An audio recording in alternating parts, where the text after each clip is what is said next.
Salam Bapak Ibu Saudara, bertemu kembali di dalam Renungan Tengah Minggu. Tema saya malam ini yaitu cara mudah mengampuni. Ingat, kita telah diampuni melalui pengorbanan Tuhan Yesus.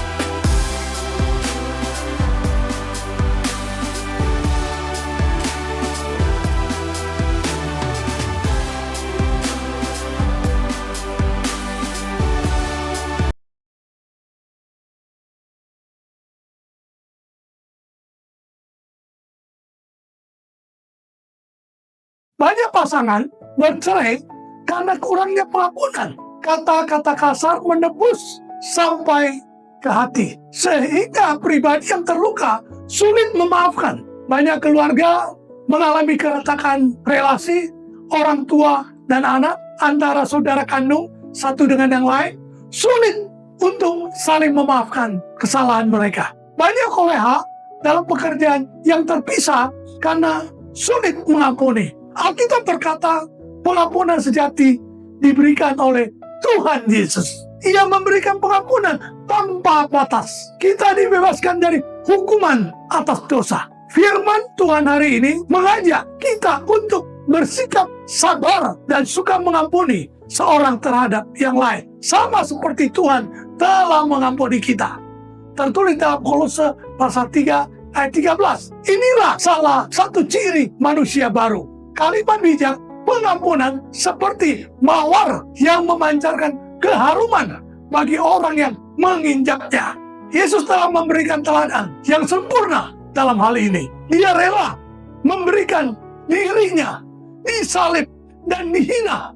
Namun dia memancarkan keharuman yang menuntun kita kepada keselamatan kekal. Inilah prinsip yang Yesus ajarkan. Dan sebagai manusia baru yang terus-menerus diperbarui hingga serupa dengan Dia, serupa dengan Yesus, kita perlu mengedepankan pengampunan. Mari kita mempraktikkan pengampunan. Ingat dan sadar, kita telah diampuni terlebih dahulu oleh Tuhan Yesus. Dia telah mengampuni kita. Bahkan menurut ukuran dunia, kita tidak pantas diampuni. Mungkin tes yang paling meyakinkan adalah tes tentang kemampuan untuk mengampuni. Sulitkah kita memaafkan seseorang yang telah menyinggung kita? Jika kita ikut meneladani, ikut contoh Yesus, apa yang akan kita lakukan? Semakin kita menjadi serupa dengannya, semakin mudah pula kita mengampuni orang lain. Dengan mengingat seberapa besar Dia telah mengampuni kita, maka kita akan dimampukan untuk mengampuni orang lain sebagaimana Allah dalam Yesus Kristus telah mengampuni kita. Dr. Lewis Smedes, profesor teologi, menulis tentang pengampunan dalam buku Forgive and Forget. Ia berkata, karena tak bisa dihitung secara matematika pembalasan dendam, tak bisa menyamarkan skor, pengampunan adalah satu-satunya cara agar kepahitan hilang dari kenangan.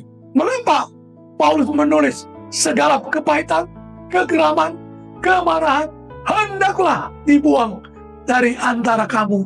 Demikian pula segala kejahatan.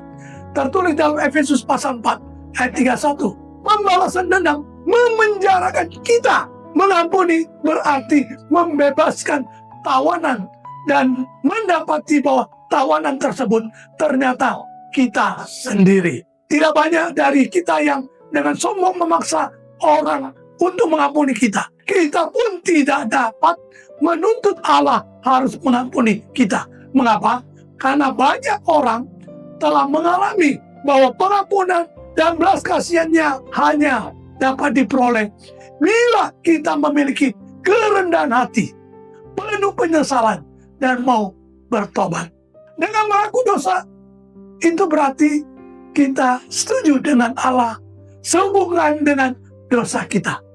Kebutuhan kita untuk disucikan dan kebutuhan kita untuk mengampuni sesama yang bersalah kepada kita. Matius 6 ayat 15. Saat itu kita pun berseru, ampunilah saya. Tak satu pun dari kita dapat benar-benar bebas tanpa pengampunan. Kalau tidak dengan rendah hati mengaku menyesal akan semua dosa kita. Menyadari kita membutuhkan pengampunan dari Allah.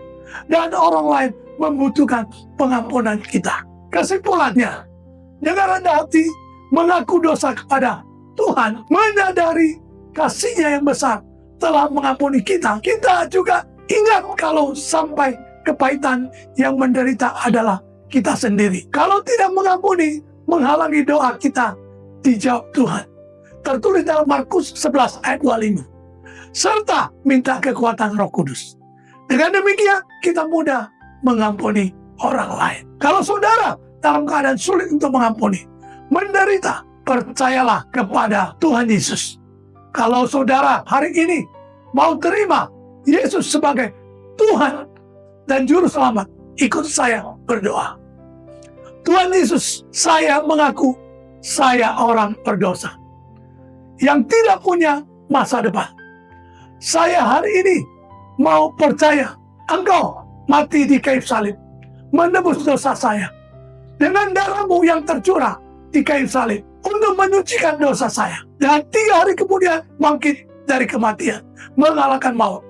Saya mau menerima Engkau sebagai Tuhan dan Juru Selamat pribadi saya.